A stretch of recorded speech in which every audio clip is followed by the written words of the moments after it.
how to change doctor blades on AkeBoose New Edge holders for rotogravure printing. What do you need for the blade change? The blade holder, a new doctor blade strip, a pair of pliers, a soft lint-free cloth,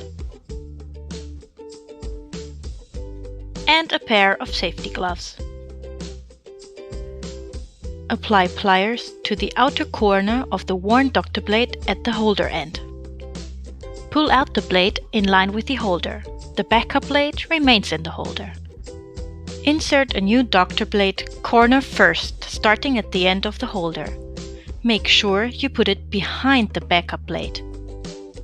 Take the cloth and push in the blade along the holder with gentle pressure.